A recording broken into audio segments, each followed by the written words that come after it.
Vou fazer a leitura. Eu vou ler de novo o início do capítulo 11, porque é o finalzinho dele que entra a sétima trombeta, né? Eu peço a paciência dos irmãos. Diz assim a palavra de Deus.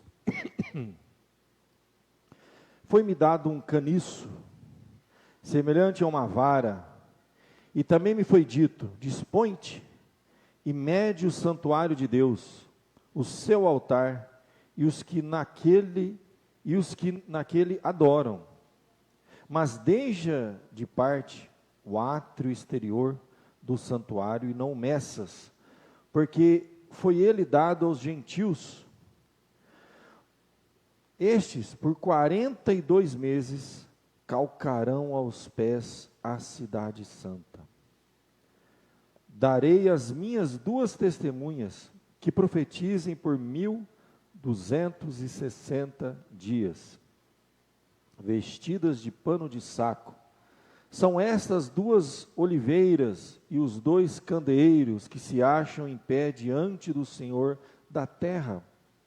Se alguém pretende causar-lhes dano, sai fogo da sua boca, devora os inimigos. Sim, se alguém pretender causar-lhes dano, certamente deve morrer. Elas têm autoridade para fechar o céu, para que não chova durante os dias em que profetizarem. Tem autoridade também sobre as águas, para convertê-las em sangue, bem como para ferir a terra com toda sorte de flagelos, tantas vezes quanto quiserem. Quando tiverem então concluído o testemunho que devem dar, a besta que surge do abismo pelejará contra elas, e as vencerá e matará. E o seu cadáver ficará estirado na praça da grande cidade, que espiritualmente se chama Sodoma e Egito, onde também o seu Senhor foi crucificado. Então muitos dentre os povos, tribos, línguas e nações contemplam os cadáveres das suas testemunhas por 3 dias e meio, e não permitem que esses cadáveres sejam sepultados. Os que habitam sobre a terra se alegram por causa deles. Realizarão festas e enviarão presentes uns aos outros, porquanto esses 2 profetas atormentaram os que moram sobre a terra. Mas, depois dos 3 dias e meio, um espírito de vida, vindo da parte de Deus, neles penetrou. E eles se ergueram sobre os pés, e aqueles que os viram sobreveio grande medo. E as 2 testemunhas ouviram grande voz vinda do céu, dizendo-lhes: subi para aqui. E subiram ao céu numa nuvem, e os seus inimigos as contemplaram. Naquela hora houve grande terremoto, e ruiu a 10ª parte da cidade, e morreram nesse terremoto 7.000 pessoas, ao passo que as outras ficaram sobremodo aterrorizadas e deram glória ao Deus do céu. Passou o 2º ai, eis que sem demora vem o 3º ai. O 7º anjo tocou a trombeta, e houve no céu grandes vozes dizendo: o reino do mundo se tornou de nosso Senhor e do seu Cristo, e ele reinará pelos séculos dos séculos. E os 24 anciãos que se encontram sentados no seu trono, diante de Deus, prostraram-se sobre o seu rosto e adoraram a Deus, dizendo: graças te damos, Senhor Deus Todo-Poderoso, que és e que eras, porque assumiste o teu grande poder e passaste a reinar. Na verdade, as nações se enfureceram, chegou, porém, a tua ira, e o tempo determinado para serem julgados os mortos, para se dar o galardão aos teus servos, os profetas, aos santos e aos que temem o teu nome, tanto aos pequenos como aos grandes, e para destruíres os que destroem a terra. Abriu-se então o santuário de Deus, que se acha no céu, e foi vista a arca da aliança no seu santuário, e sobrevieram relâmpagos, vozes, trovões, terremoto e grande saraivada. Até aqui, meus queridos. Vamos orar, pedir a bênção de Deus e a direção de Deus para a mensagem dessa noite.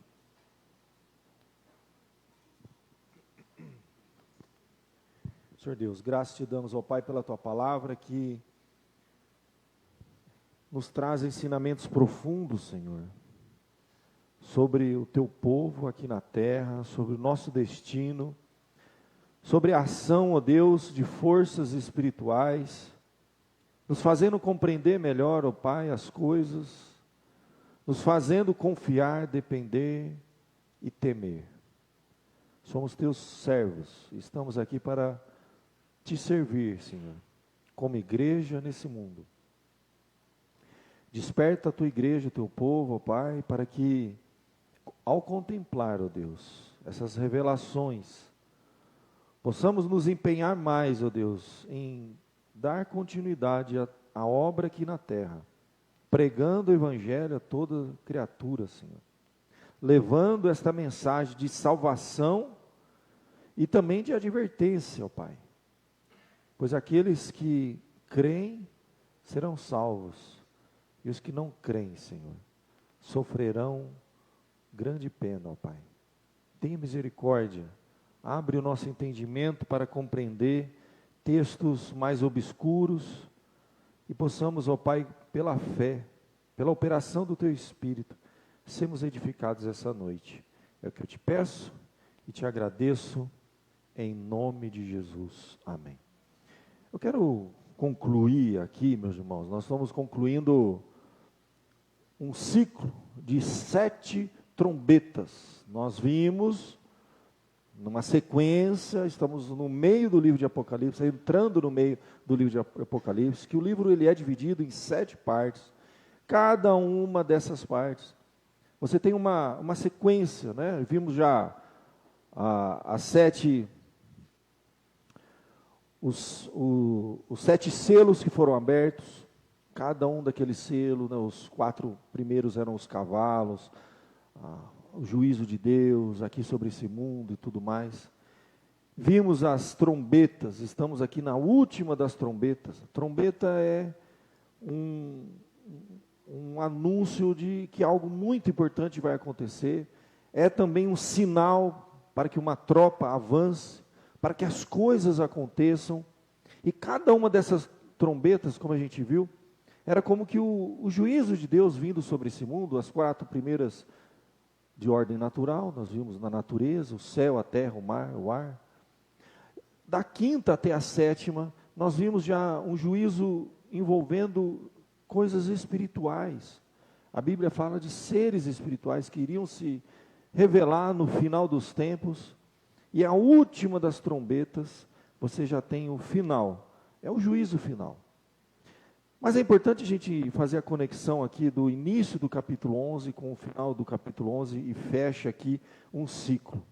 A gente viu aqui, meus irmãos, né, bem no início, que foi dado um caniço domingo passado, né, semelhante a uma vara, que foi dito para ele medir, né, me deixa, vou dar no caniço sobre a vara, e também foi dito, dispõe e mede o santuário de Deus.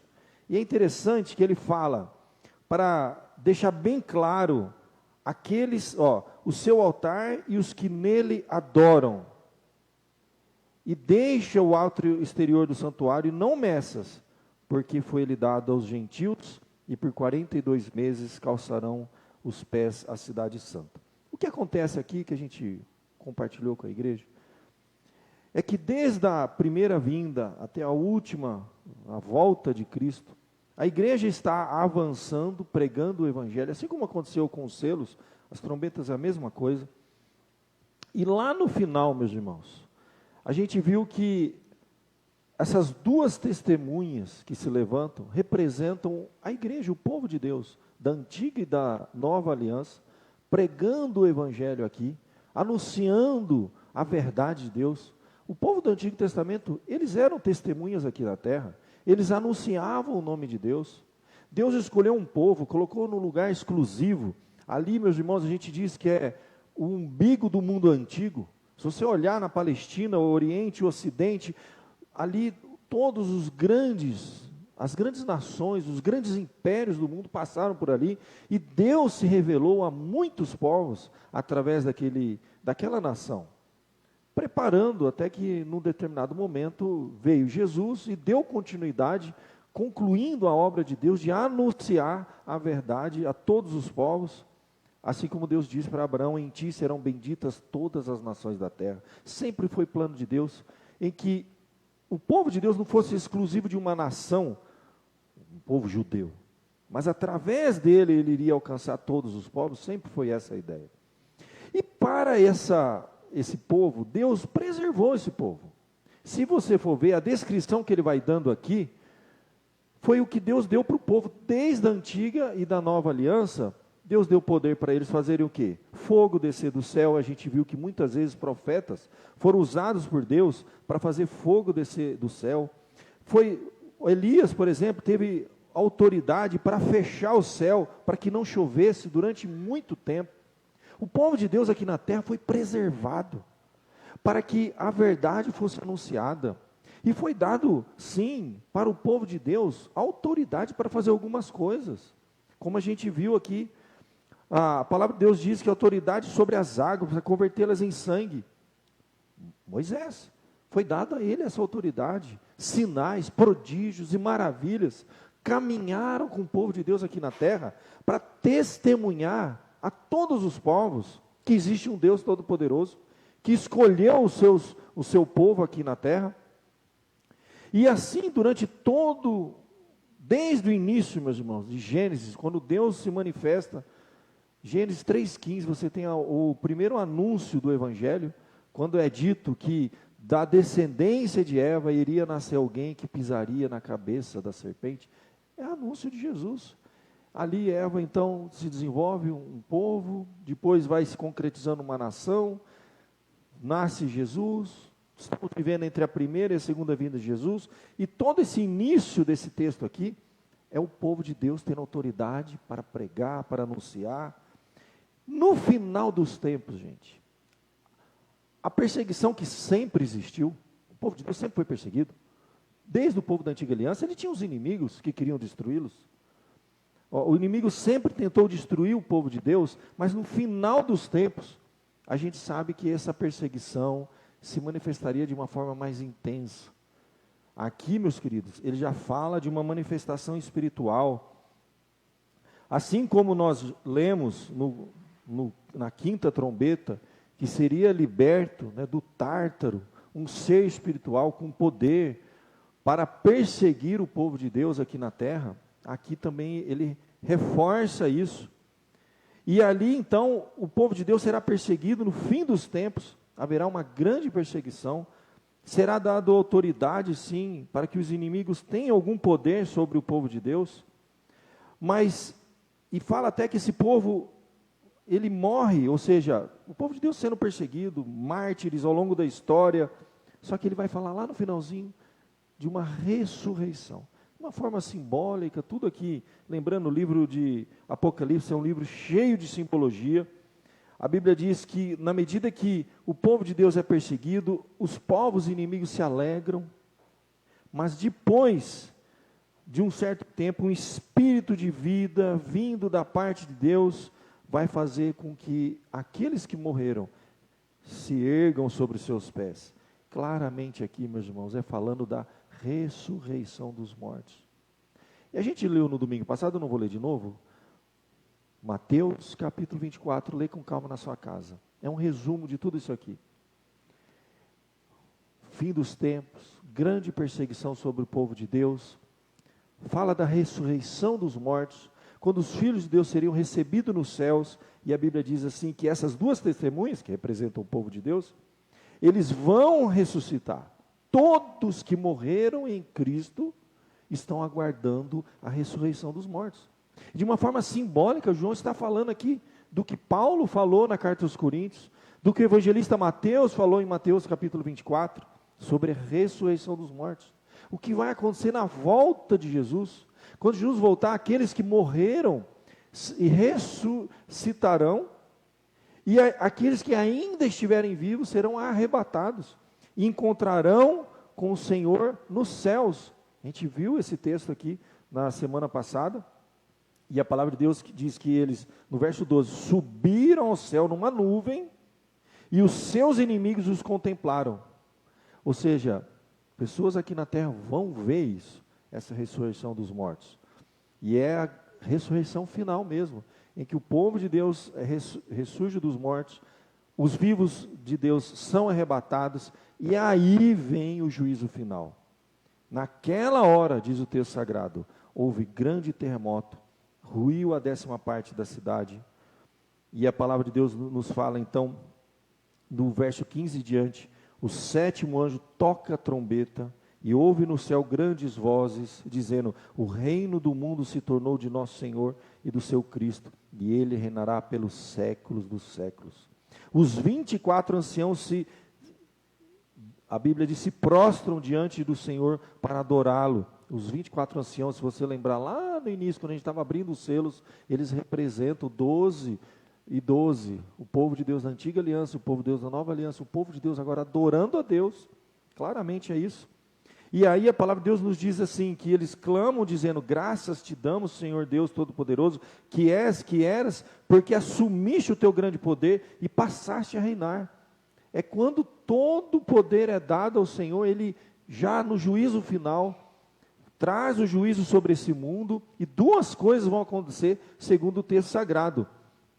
As nações se enfureceram, mas chegou a tua ira, o tempo determinado para serem julgados os mortos.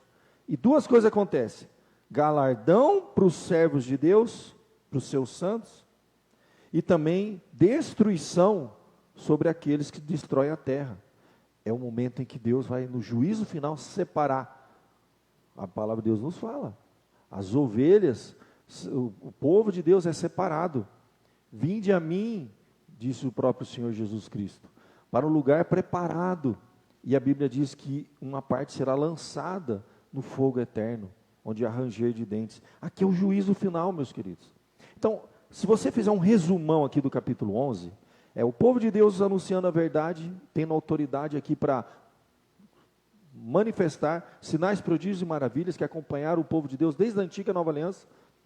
A igreja tem autoridade, nós oramos e Deus manifesta seu poder aqui na terra, nós cremos num Deus que cura, nós cremos num Deus que intervém, nós cremos sim que sinais, prodígios e maravilhas caminharam com o povo durante toda a história, e Deus foi preservando a igreja, como a gente já falou várias vezes.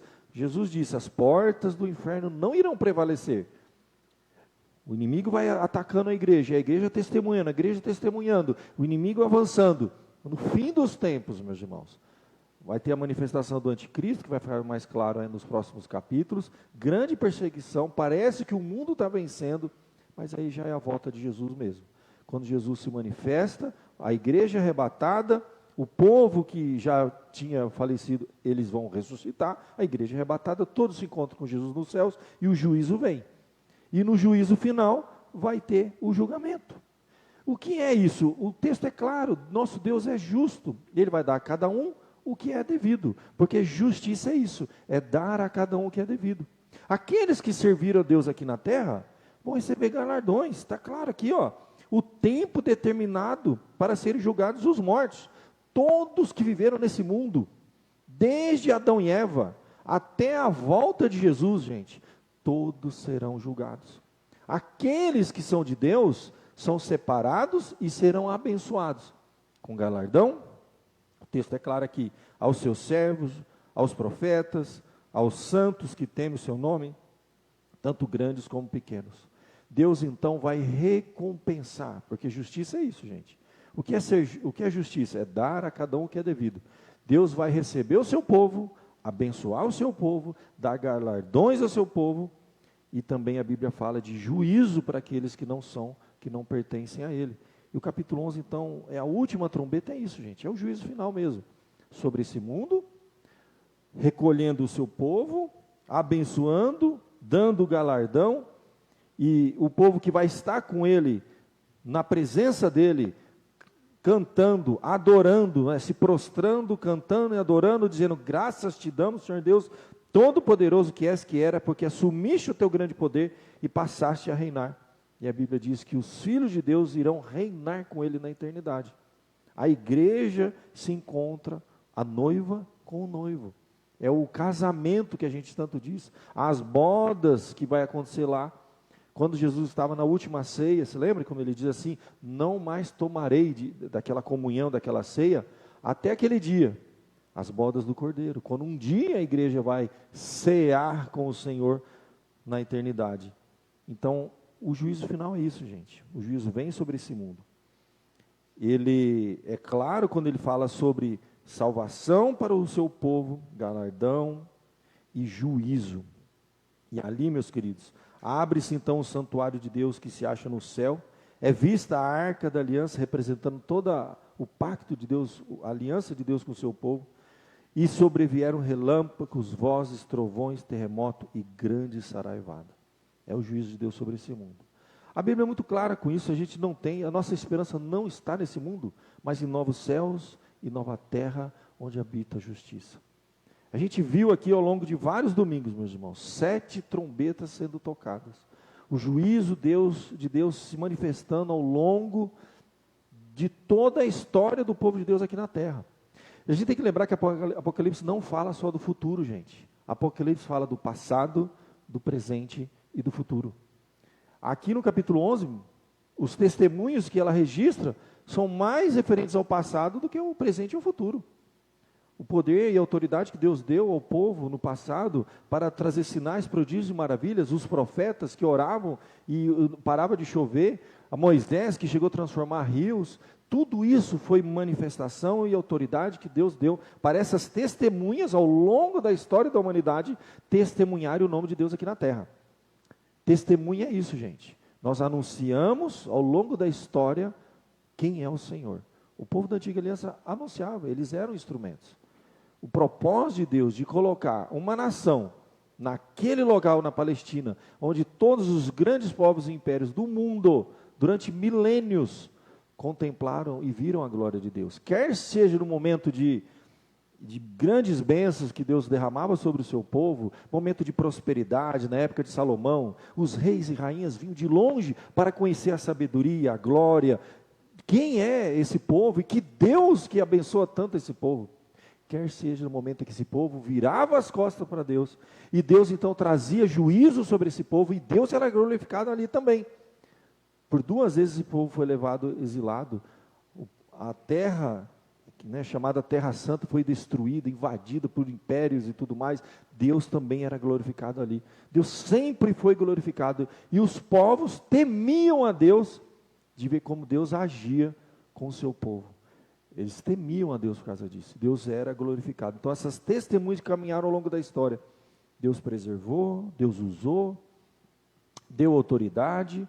Nós aqui não estamos tendo aqueles sinais e prodígios que os profetas e os apóstolos tiveram, no sentido de fazer milagres assim extraordinários, mas tem uma outra forma que Deus usa a igreja hoje.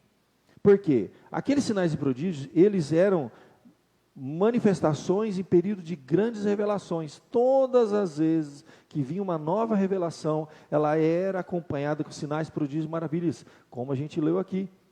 Porque você vê lá, por exemplo, quando Moisés termina de escrever o último livro, a palavra de Deus diz que nunca mais se levantou um profeta semelhante a ele, que manifestou sinais, prodígios e maravilhas, daquela forma nunca mais se levantou.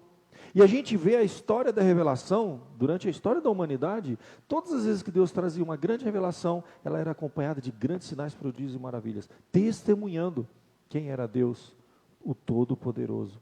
Quando Jesus vem, mais um período é dado aos apóstolos, que iriam continuar trazendo revelações, escrevendo os evangelhos, as cartas, e cada um deles, a Bíblia diz que era acompanhado de sinais, prodígios e maravilha. Fecha o cânon bíblico. A igreja está aqui há 2000 anos pregando o evangelho. Não vemos mais os mesmos sinais, prodígios e maravilhas, mas de uma outra forma. A gente vê Deus operando milagres.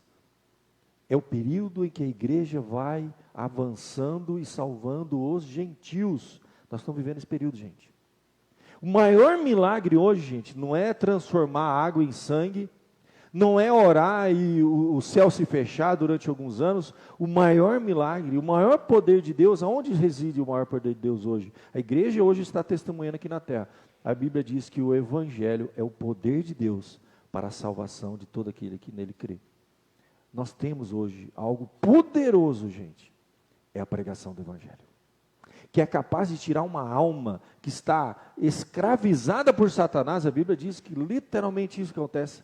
A pessoa está cega, morta espiritualmente e escravizada por Satanás. E o Evangelho é o poder de Deus para salvar.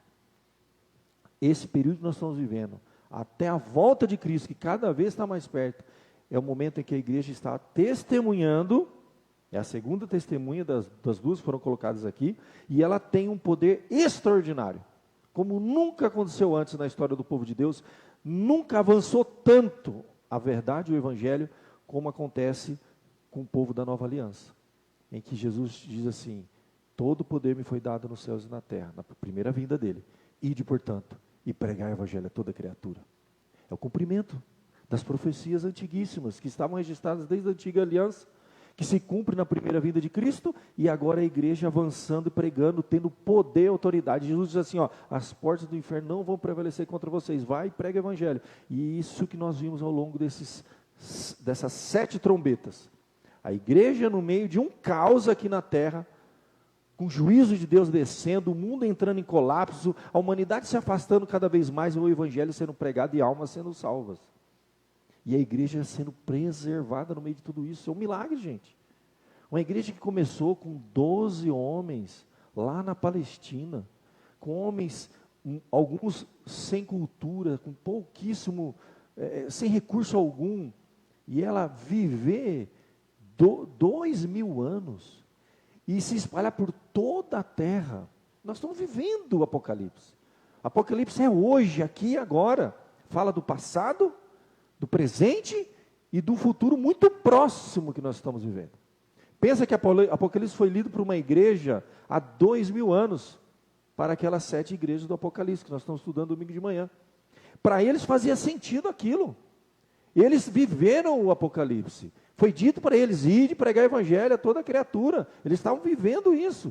Jesus fala, todo o poder me foi dado nos céus e na terra. Agora vocês têm um poder, que é o Evangelho, o poder de Deus para a salvação. De tirar das trevas pessoas e trazer para a luz, da morte para a vida. O maior poder que existe, gente. Esse é o poder muito maior do que você curar uma enfermidade, fazer um cego ver fisicamente. É fazer uma alma morta espiritualmente, uma vida sem Deus, ser resgatada das garras de Satanás, de um mundo que jaz no maligno e passar a ser salvo. É o período dos gentios que nós estamos vivendo. E a igreja então está aqui, hoje, vivendo hoje o Apocalipse. Você está vivendo esse momento. Eu creio que nós já estamos aqui nas últimas trombetas, com toda certeza, caminhando cada vez mais para isso. A igreja continua com poder para pregar o Evangelho e salvar muitas almas. Você tem esse poder, está nas suas mãos esse poder. E a quem é muito dado, muito será cobrado. Você tem algo extraordinário nas suas mãos, que é pregar o Evangelho para uma pessoa que rejeita Jesus, e o Espírito Santo toca naquele coração e transforma. E a Bíblia diz, em quem vós estáis, depois que ouvisse a palavra da verdade, o Evangelho da salvação, tendo nele crido, foste selados com o Espírito Santo da promessa. Você tem esse poder, que Deus te deu, que é o Evangelho.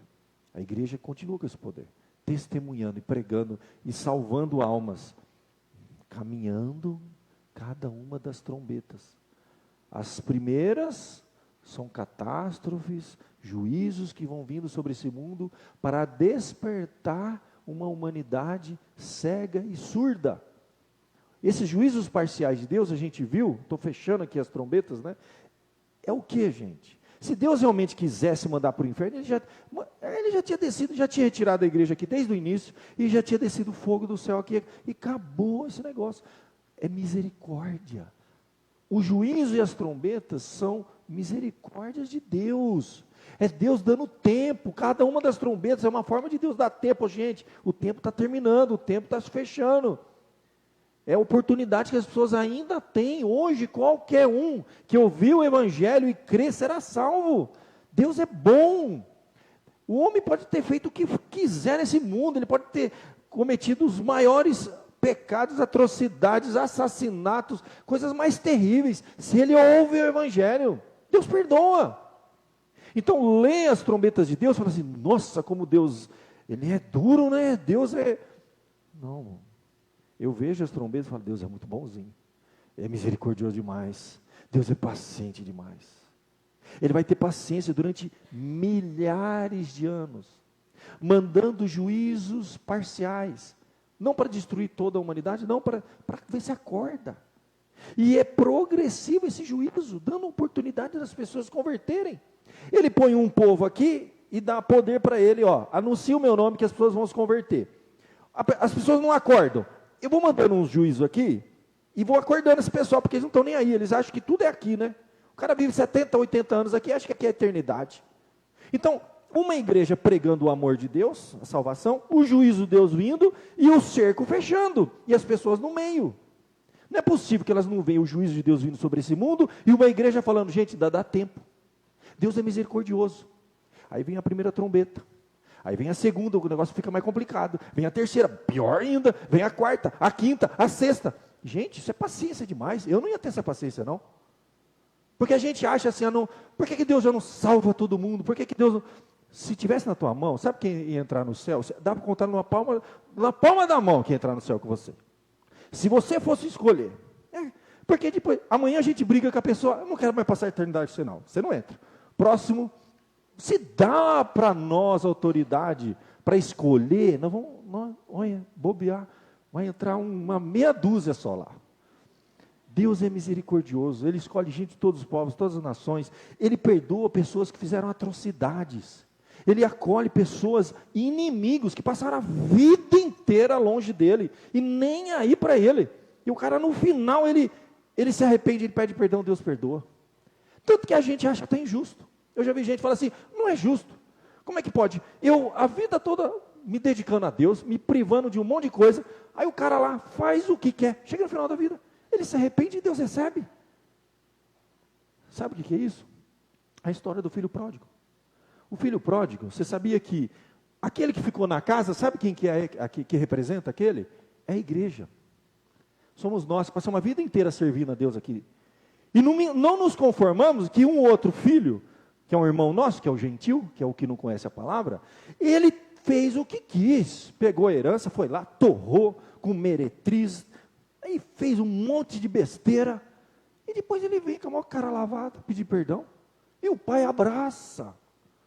A história do filho pródigo é a igreja, o povo de Deus, e as pessoas ímpias que não querem saber de Deus.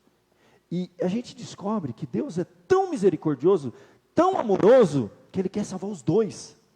Ele salva o povo, que são os filhos que estão aqui servindo, e às vezes a gente é ingrato.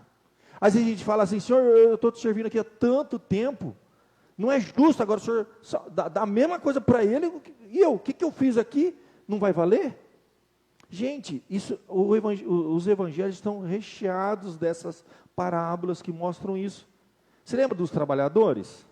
Uns trabalharam lá o dia inteiro e receberam X, porque foi combinado com o patrão. Você vai trabalhar 12 horas para mim, eu vou te pagar, sei lá, R$200. Aí, eu combinei com ele. Combinado não é caro. Chegou um outro de última hora, trabalhou 1 hora e ganhou R$200. Aí, aquele que trabalhou 12 horas, ele foi lá tirar satisfação com ele. Como é que pode? Eu trabalho 12 horas, você me dá R$200. O outro vem trabalhar 1 hora, você dá R$200. É porque a gente não entende o que é misericórdia. A gente quer só justiça. E misericórdia é dar mais do que a pessoa merece. O combinado com a gente é justo. Se Deus combinou algo com você, é aquilo e ponto final. E se por outro Ele quiser dar mais? O que eu tenho com isso? Ele é Senhor. É isso que é o Evangelho. É Deus salvando pessoas que não merecem. E nós, gente, nós somos o filho pródigo.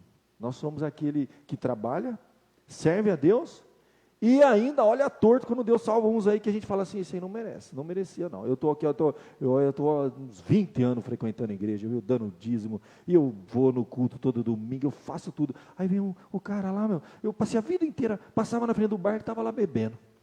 Estava nem aí para Deus. Aí chega no final da vida, ele vai com a maior cara lavada, entra na igreja, estou arrependido. E Deus abençoa. E o cara vai passar a eternidade com a gente. Você entende? Que isso aí é a nossa mentalidade, justiça humana. E a gente não entendeu o Evangelho. Então, quando você vê Apocalipse, não pensa assim, Deus é, nossa, é sério, né? Estou achando ele muito duro.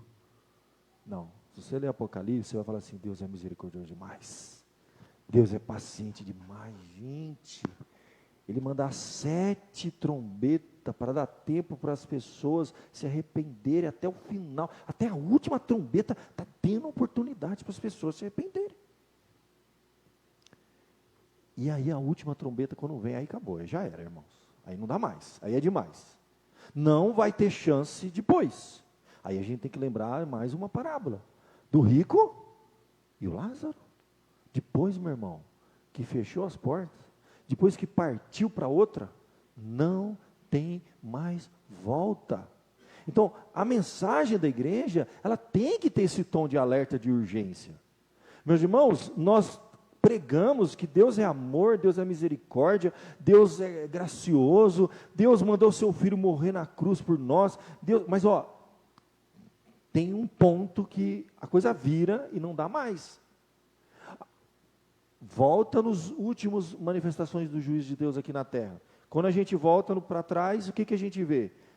O primeiro grande juízo de Deus sobre a terra, onde que foi? Noé.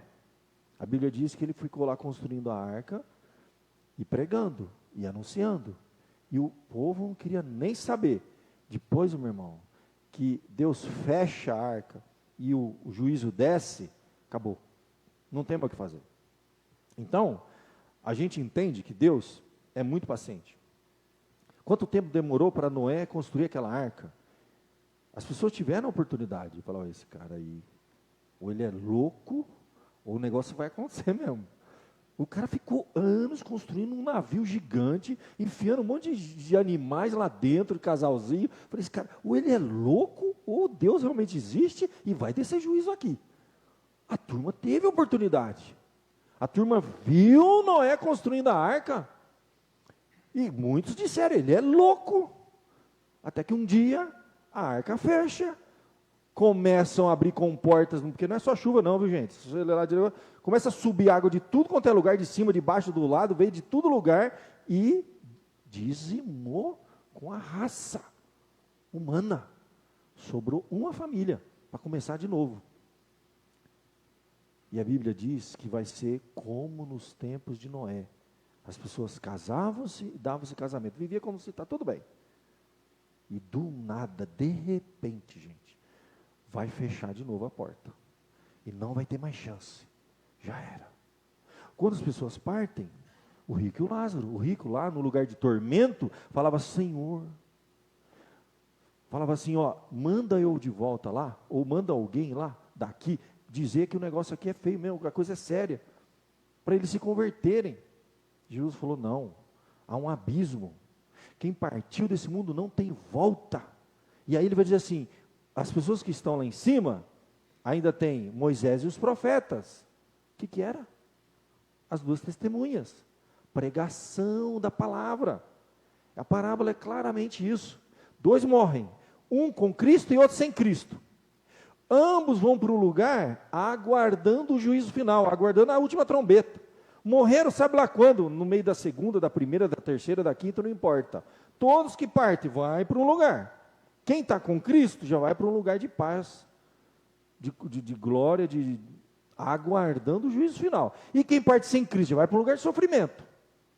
Quem partiu sem Cristo, o cara partiu na hora, ele percebe que o negócio era sério, Deus existia, tudo aquilo que os malucos crentes pregavam lá é verdade, e agora eu estou num lugar de tormento. E ele começa a pedir para voltar, para que a família dele não venha para aquele mesmo lugar de tormento. E o que Jesus diz? Não tem volta. Não tem volta, é um abismo. Ele fala, acabou, meu irmão. Eles lá estão ouvindo a pregação. Moisés e os profetas é a pregação da verdade. São as testemunhas aqui do capítulo 11. Eles já estão ouvindo isso. Se eles se converterem, beleza. Eles não vão aí sofrer eternamente com você, não. Fica tranquilo. E o Lázaro? O Lázaro foi para um lugar de glória, de graça, de paz, de conforto. Ambos aguardando o quê? Esse finalzinho aqui. Ressurreição dos mortos. Todos que você conhece que já morreram, você vai reencontrar. Sabia? De um jeito ou de outro. Uns vão ressuscitar para a vida eterna. E outros vão ressuscitar para a morte eterna. Assim como o rico e o Lázaro, todos que morreram um dia vão ter que comparecer diante o trono do Senhor e vão ter que prestar conta. Porque por enquanto eles não foram julgados ainda, eles estão aguardando. Aqui, meus irmãos, é muito claro, o verso 11, depois de 3 dias e meio, que é um período, um espírito de vida vindo da parte de Deus, neles penetrou e eles se ergueram, ressurreição dos mortos. E lá na 7ª trombeta diz que uma parte vai ser abençoada com os galardões, ou seja, ressurreição para a vida eterna, e Deus é justo, vai dar a cada um o que é merecido, galardão. E um grupo vai ressuscitar também, para a morte eterna. E a Bíblia diz que é aí quando Deus vai separar o joio do trigo e vai mandar para um lugar de tormento. É bíblico. E para mim, meus irmãos, eu não tenho dúvida, isso aqui mostra como Deus é paciente demais. Mas demais, gente. Fala sério, você não aguenta um mês. Deus está aguentando milênios, e milênios, e milênios, e milênios. E olha, sabe aquela história? Não é nada pessoal, eu só faço o que estão pagando para mim fazer. Deixa eu te mostrar uma coisa, como Deus é muito mais paciente e misericordioso do que a gente imagina. Quando alguém faz algo contra você diretamente, alguém peca contra você, eu não estou falando de coisa pequena. Eu me lembro que quando eu fui morar em Marília, eu cheguei numa igreja que tinha acabado de passar por uma grande tragédia. Um dos filhos de um presbítero ali da igreja, um engenheiro, um rapaz jovem, acabado de se formar, e ele ia fazer uma obra, e ele foi convidado por uma pessoa, um empresário lá da cidade, para ir ver um terreno onde seria construída uma obra. Só que esse empresário é envolvido em coisa errada, e houve uma queima de arquivo naquele dia, naquela hora. O engenheiro, filho do presbítero, nasceu na igreja, serviu na igreja a vida toda, tinha acabado de se formar, um rapaz jovem, estava junto com aquele empresário. Uma moto veio, o pessoal armado, fuzilaram os dois. Nunca eu esqueço dessa história. Tinha acabado de chegar em Marília, faz tempo, gente. Acho que foi por ano 2000, por aí. 99, 2000. E eu me lembro que eu cheguei na igreja e tinha acabado de acontecer isso. Pra você ter uma ideia, o negócio foi tão sério que teve até passeata na cidade, membros da igreja foram nessa passeata pedindo justiça sobre aquilo, sabiam mais ou menos quem era o mandante, aquelas coisas que acontecem que a gente sabe como que funciona a justiça aqui no Brasil, né? Enfim, resumindo a história, eu me lembro muito bem de conviver com os pais, um homem presbítero, frequentava aquela igreja, um senhor já, a esposa lá. Gente, imagina agora se um assassino do seu próprio filho se converte e vai frequentar a igreja com você. Como é que você vai lidar com isso? Você pensa que isso está muito longe da gente? Todo mundo conhece aqui a igreja presbiteriana de São Carlos, a história do seu Zancum. Seu Zancum, gente, presbítero aqui, o genro dele assassinou a sua filha na frente do neto. Todo mundo ficou sabendo dessa história já há décadas aqui. Seu Zancum, presbítero, foi lá na cadeia e ele orou pelo seu genro e perdoou o seu genro. Então, eu quero dizer uma coisa para você. Pensa que todos os dias, todo pecado, todo mal que é feito aqui na terra, é diretamente contra Deus. É pessoalmente contra Deus. Deus, ele é, com toda certeza, claramente na Bíblia, todo pecado não é, antes de ser contra nós, lembra que é contra o Senhor, contra as leis do Senhor. E Deus é misericordioso com essas pessoas. Deus perdoou os que mataram seu próprio filho. Deus continua perdoando pessoas que dia e noite afrontam Ele. Estou dando aqui exemplos de casos pessoais. Pensa na pessoa que te fez o maior mal. E se Deus hoje quiser converter essa pessoa e usar a sua vida para ir lá, abraçar, perdoar, amar, discipular, investir a sua vida contra a pessoa que te fez o maior mal, isso é misericórdia. A gente não sabe o que é isso. A gente precisa crescer muito ainda. Então entenda que Deus, quando Ele perdoa alguém, gente, Ele está perdoando pessoas que passaram uma vida inteira afrontando Ele pessoalmente. Imagina alguém que te fez mal durante toda a sua vida. E no final da vida você vai ser chamado assim, Deus fala assim, ó, vai lá e perdoa aquela pessoa. Ama aquela pessoa. Acolhe aquela pessoa. Deus está fazendo isso. Deus está, durante essas 7 trombetas, dando oportunidade para que a humanidade se arrependa, peça perdão e volte para os braços do Pai. É o filho pródigo, gente, perdido, que pediu a herança adiantada. Isso naquela cultura era desejar a morte do pai. Não esperou nem o pai morrer, foi lá que era a minha parte, e torrou, abandonou o pai, viveu anos sem nem ligar para saber se o pai estava vivo ou não. É mais ou menos isso que aconteceu. E a Bíblia diz que quando esse filho volta, o pai estava em pé esperando e correu para abraçar esse filho. E o que ficou na casa não entendeu, não gostou da história e não queria perdoar o irmão. E chegou para o pai e falou assim, ó, aquele teu filho que torrou tudo, eu estou aqui te servindo todo esse tempo, o senhor nunca me deu nada. E o boi cevado, o novilho cevado, o senhor deu para ele, que era para o meu casamento. Quando eu fosse casar, nós íamos matar o novilho cevado, agora o senhor vai dar para esse aí, para esse teu filho, não chamava mais nem de irmão. Percebe a ideia? É mais ou menos essa. Então, isso é para mostrar para a gente que Deus é misericordioso demais, gente. É paciente demais. E as trombetas do juízo de Deus, é uma forma de Deus estar acordando essa gente.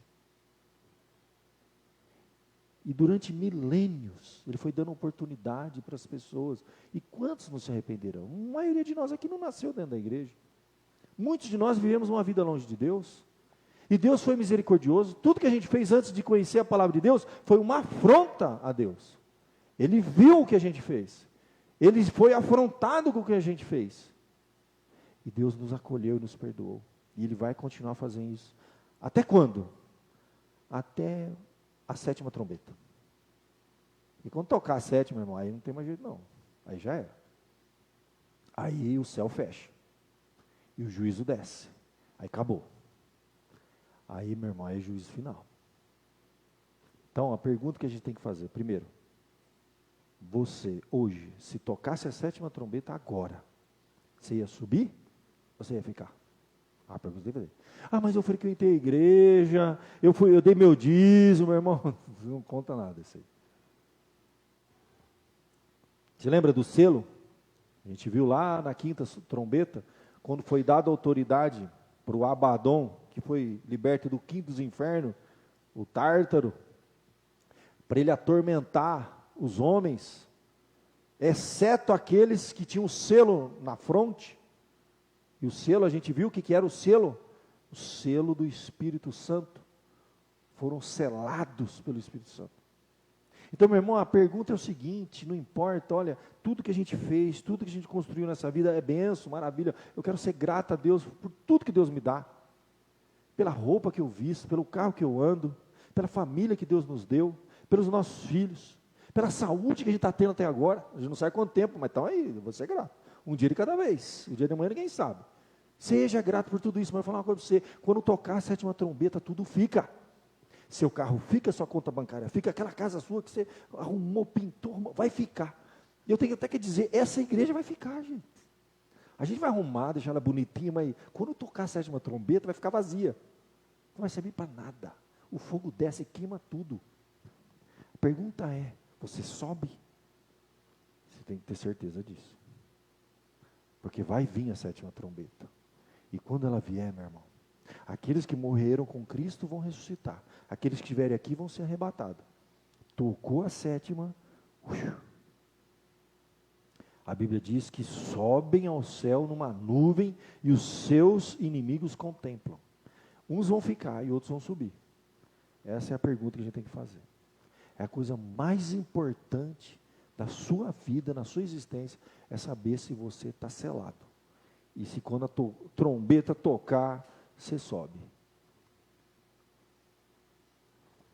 Deixa eu contar. A gente não pode levar nada nem ninguém. Por que eu estou dizendo a gente não leva nada nem ninguém? A gente não tem poder para pegar uma pessoa na hora que a gente estiver subindo. Vem, vem, vem, vem. Não. É individual. Seu cônjuge, se ele for selado, ele vai junto com você.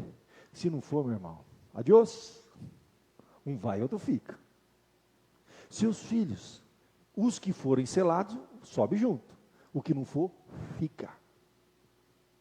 Você já pensou você subir e ver gente que você ama ficando aqui? Você sabendo que a 7ª trombeta está tocando e o que vem é juízo? Isso faz a gente pensar. Adianta a gente dar tudo para os nossos filhos, mas não dá a palavra e a vida eterna. A gente sobe, eles ficam. E eles vão contemplar isso. É a coisa mais importante. Quem fica? Hoje, se a trombeta tocar, você fica ou você sobe? E a segunda pergunta, hoje, se a trombeta tocar, na sua casa, quem você tem certeza que sobe com você? E quem você tem dúvida? Porque você mora junto, você sabe. Pecador todos nós somos. Todos nós somos pecadores. Mas a coisa mais importante é quando essa trombeta tocar, eu olhar para minha casa e falar assim, todos vão comigo? Você tem que ter certeza de você primeiro. Depois certifique, gente. Porque alguns vão ficar. A Bíblia diz que alguns vão ficar. E essa é a maior dor que Paulo tinha, quando ele disse assim, eu tenho uma grande e incessante dor no meu coração. Ele vai falar, sabe de quem? Das pessoas que ele amava, mas que ele sabia que elas não amavam a Deus. Eu trago no meu peito, ele fala, no meu coração, uma grande e incessante dor. E o que ele podia fazer? Orar e pregar por essas pessoas.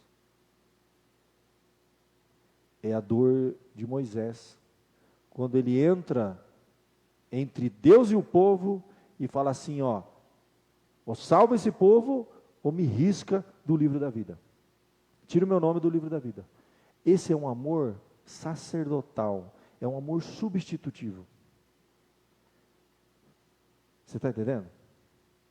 O que você faria para salvar alguém da sua casa? Para salvar um ente querido, uma pessoa que você ama? Essas pessoas, Paulo falava que era dia e noite aquilo incomodava ele, aquilo doía. Ele olhava para o filho, para a filha, ele olhava para o parente dele, a gente não sabe quem, eram os entes queridos dele. Ele falava, ele fala o segundo a carne, era parente de sangue. Era uma dor que ele carregava no coração. Esse é o amor de Cristo que morreu na cruz pela gente, sabia? Quando Jesus morreu na cruz pela gente, ele deu a sua vida para te salvar. É um amor que uma mãe daria para salvar o filho. É um amor que um pai daria. É que como se fosse sequestrar um membro da sua família, você fala, não, leva eu, não toca neles. Sabe? É esse amor. Você dá a sua vida pelo outro. A gente faz isso fisicamente, né? A gente é capaz de fazer isso por alguém. Por quem você daria a sua vida? Quem hoje, se entrasse um ladrão na sua casa e fosse levar uma pessoa da sua casa, uma esposa, um filho, né, um ente querido, você fala assim, não toca, leva eu. E esse é o amor substitutivo, gente, amor sacrificial. É o amor que os profetas, os sacerdotes sentiam pelo povo, é o amor que Paulo sentia pelas pessoas que ele amava, e ele sabia que elas não queriam saber de Deus, e ele sabia as consequências. É o amor de Cristo na cruz. Agora, olha para essas pessoas que você vive, que você ama, e pensa que possivelmente, se tocar a 7ª trombeta, alguns não subirão com você. O que você faria para essa pessoa? Isso é para você não desistir de ninguém. Até o último fôlego de vida, as pessoas podem se converter. É isso que Deus quer. A Bíblia diz que o 7º anjo tocou a trombeta E houve uma grande voz no céu. O povo de Deus já estava subindo. O juízo desce. E ele vai separar o seu povo, o joio do trigo. E é o tempo, verso 18, determinado para serem julgados todos os mortos, gente. Todos que partiram, um dia serão julgados. Os vivos serão arrebatados e os mortos ressuscitarão. E a gente fecha a 7ª trombeta aqui. Gente, o evangelho é isso, gente. Agora, o que o evangelho da prosperidade serve? Quando a gente lê o Apocalipse, capítulo 11. Não é para nada. Não é para nada. O evangelho da prosperidade é lixo. É heresia pura. Não é para nada. O que a gente vai fazer com o evangelho da prosperidade quando tocar a 7ª trombeta? Não é para nada. Percebe? Por isso que é o falso evangelho.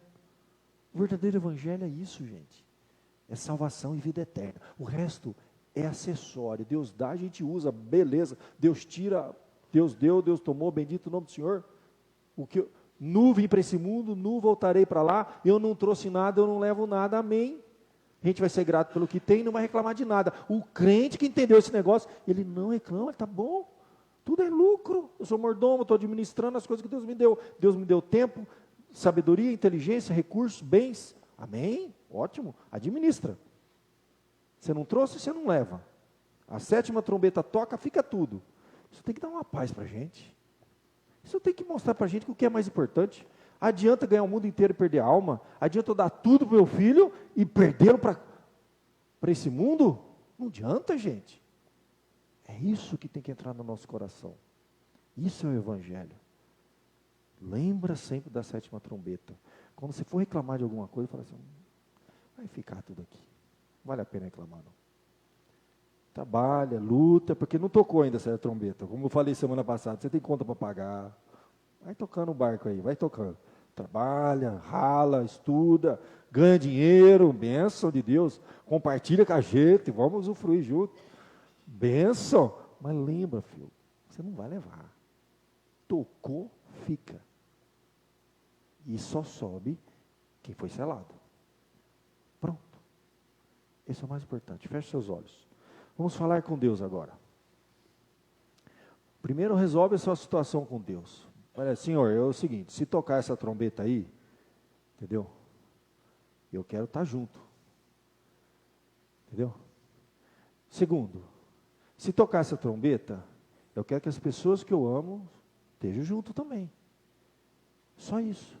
O resto fica, esquece. É porque você sobe ou não, as pessoas que você ama sobem ou não. Ponto. Se eu for resumir, o que é mais importante na sua existência é você saber que você sobe na 7ª trombeta e as pessoas que você ama vão subir também. E ponto final. Se você é bonito, é feio, é rico, é pobre, se você esquece, vai ficar tudo aqui. Então coloque o seu coração nas coisas eternas.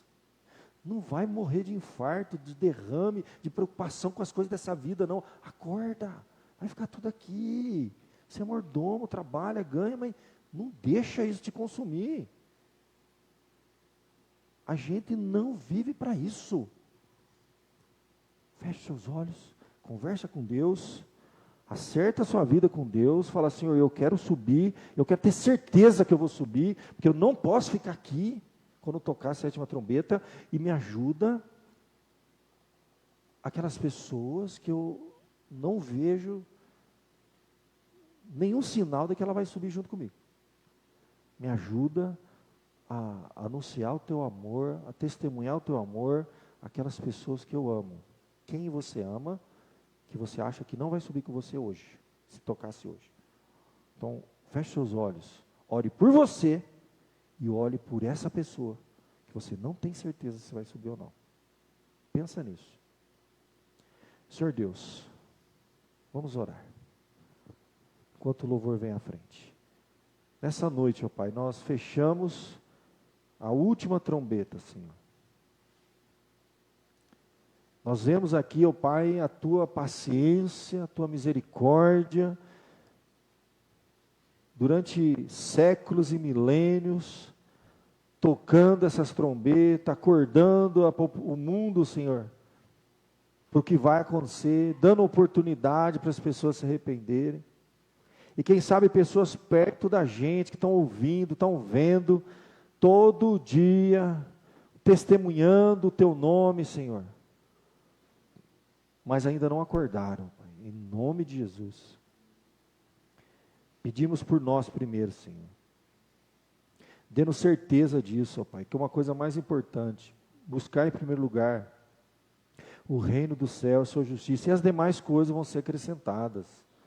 Nós vamos trabalhar, nós vamos estudar, nós vamos ralar, vamos fazer acontecer, mas em primeiro lugar o reino do céu, a sua justiça, o resto fica.